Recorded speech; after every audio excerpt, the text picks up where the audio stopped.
Hidup ini adalah kesempatan.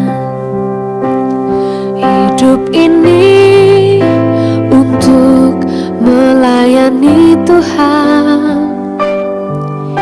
Jangan sia-sia. Shalom pemirsa, sebelum mendengarkan firman Tuhan hari ini, kita sama-sama berdoa. Bapa yang baik yang bertahta dalam kerajaan surga, kami mengucap syukur Tuhan buat berkat yang boleh kami rasakan hingga saat ini. Tuhan, pada kesempatan ini kami akan mendengarkan audio Kitab Hakim-Hakim. Kiranya firman-Mu ini boleh menjadi berkat bagi kami dan nama Tuhan yang dimuliakan. Kiranya Tuhan memberkati kami dalam kehidupan kami. Mohon ampun dosa pelanggaran kami, karena kami berdoa dalam nama Yesus yang menebus kami dalam dosa. Pada zaman itu, tidak ada raja di antara orang Israel. Dan pada zaman itu, suku Dan sedang mencari milik pusaka untuk menetap. Sebab sampai hari itu, mereka belum juga mendapat bagian milik pusaka di tengah-tengah suku-suku Israel. Sebab itu Bani Dan menyuruh dari kaumnya 5 orang dari seluruh jumlah mereka.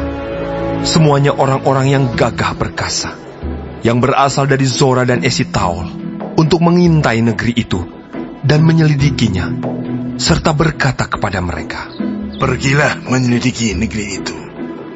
Ketika orang-orang itu sampai ke pegunungan Efraim di rumah Mika, bermalamlah mereka di sana. Ketika mereka ada dekat rumah Mika itu, dikenal merekalah logat orang muda suku Lewi itu. Lalu singgahlah mereka ke sana dan berkata kepadanya, "Siapakah yang membawa engkau kemari? Apakah pekerjaanmu dan urusanmu di sini?" Katanya kepada mereka, Begitulah dilakukan Mika kepadaku. Ia menggaji aku dan aku menjadi imamnya. Kata mereka kepadanya, "Tanyakanlah kiranya kepada Allah, supaya kami ketahui apakah perjalanan yang kami tempuh ini akan berhasil." Kata imam itu kepada mereka, Pergilah dengan selamat. Perjalanan yang kamu tempuh itu dipandang baik oleh Tuhan. Sesudah itu, pergilah ke-5 orang itu, lalu sampailah mereka ke Lais. Dilihat merekalah bahwa rakyat yang diam di sana hidup dengan tentram, menurut adat orang Sidon, aman dan tentram. Orang-orang itu tidak kekurangan apapun yang ada di muka bumi, malah kaya harta. Mereka tinggal jauh dari orang Sidon, dan tidak bergaul dengan siapapun juga. Setelah mereka kembali kepada saudara-saudara sesukunya di Zora dan Esitaol, berkatalah saudara-saudara sesukunya kepada mereka, "Apakah yang kamu dapati di sana?" Jawab mereka, "Bersiaplah, marilah kita maju menyerang mereka, sebab kami telah melihat negeri itu, dan memang sangat baik. Masakan kamu tinggal diam? Janganlah bermalas-malas untuk pergi memasuki dan menduduki negeri itu. Apabila kamu memasukinya, kamu mendapati rakyat yang hidup dengan tentram, dan negeri itu luas ke sebelah kiri dan ke sebelah kanan. Sesungguhnya Allah telah menyerahkannya ke dalam tanganmu. Itulah tempat yang tidak kekurangan apapun yang ada di muka bumi." Lalu berangkatlah dari sana, dari Zora dan Esitaol, 600 orang dari kaum suku Dan, diperlengkapi dengan senjata. Mereka maju, lalu berkemah di Kiryat Yearim, di Yehuda. Itulah sebabnya tempat itu disebut Mahane Dan sampai sekarang. Letaknya di sebelah barat Kiryat Yearim. Dari sana, mereka bergerak terus ke pegunungan Efraim dan sampai di rumah Mika. Lalu berbicaralah ke-5 orang yang telah pergi mengintai daerah Lais itu. Katanya kepada saudara-saudara sesukunya, "Tahukah kamu bahwa dalam rumah-rumah ini ada efod, terafim, patung pahatan, dan patung tuangan?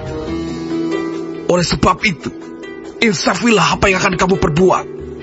Kemudian mereka menuju ke tempat itu, lalu sampai di rumah orang muda suku Lewi itu, di rumah Mika, dan menanyakan apakah ia selamat. Sementara ke-600 orang dari Bani Dan, yang diperlengkapi dengan senjata itu, tinggal berdiri di pintu gerbang. Maka kelima orang yang telah pergi mengintai negeri itu, berjalan terus, masuk ke dalam, lalu mengambil patung pahatan, efod, terafim, dan patung tuangan itu.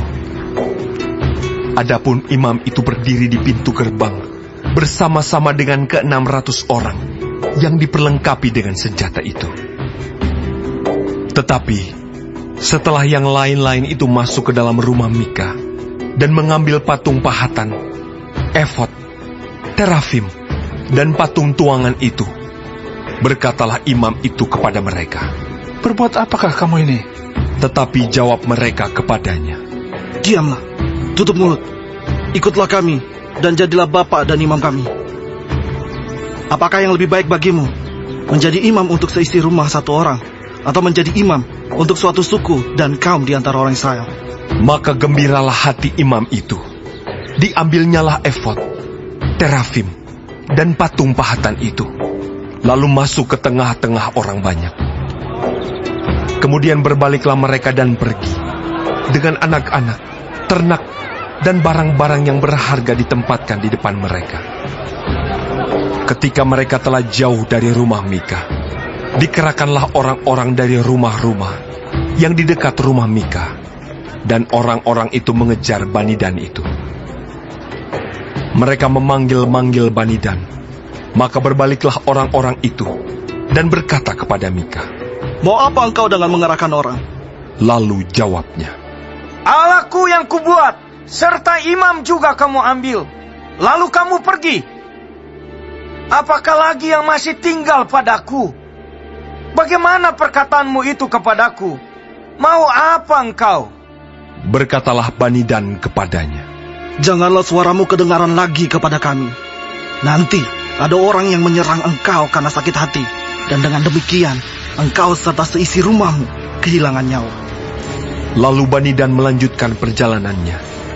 Dan Mika, setelah dilihatnya, mereka itu lebih kuat daripadanya. Berpalinglah ia pulang ke rumahnya. Lalu Bani Dan, dengan membawa barang-barang yang dibuat Mika, juga imamnya, mendatangi Lais, yakni rakyat yang hidup dengan aman dan tenteram. Mereka memukul orang-orang itu dengan mata pedang, dan kotanya dibakar. Tidak ada orang yang datang menolong, sebab kota itu jauh dari Sidon, dan orang-orang kota itu tidak bergaul dengan siapapun juga. Letak kota itu di lembah Bet Rehob. Kemudian Bani Dan membangun kota itu kembali, dan diam di sana. Mereka menamai kota itu Dan, menurut nama bapa leluhur mereka, yakni Dan, yang lahir bagi Israel. Tetapi nama kota itu dahulu adalah Lais. Bani Dan menegakkan bagi mereka sendiri patung pahatan itu. Lalu Yonatan bin Gersom bin Musa, bersama-sama dengan anak-anaknya, menjadi imam bagi suku Dan, sampai penduduk negeri itu diangkut sebagai orang buangan. Demikianlah, mereka menempatkan bagi mereka sendiri patung pahatan yang telah dibuat Mika itu, dan patung itu ada di sana, selama rumah Allah ada di Silo. Baik, sebelum mengakhiri firman Tuhan hari ini, kita sama-sama berdoa. Bapa kami yang di surga, dikuduskanlah namamu.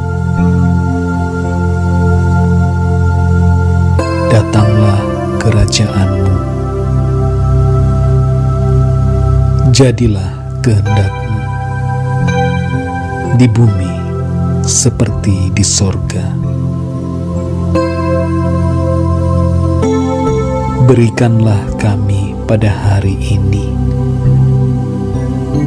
makanan kami yang secukupnya, dan ampunilah kami akan kesalahan kami, seperti kami juga mengampuni orang yang bersalah kepada kami. Dan janganlah membawa kami ke dalam pencobaan, tetapi lepaskanlah kami daripada yang jahat, karena Engkaulah yang empunya kerajaan dan kuasa dan kemuliaan sampai selama-lamanya. Amin. Terima kasih pemirsa telah mendengarkan firman Tuhan hari ini.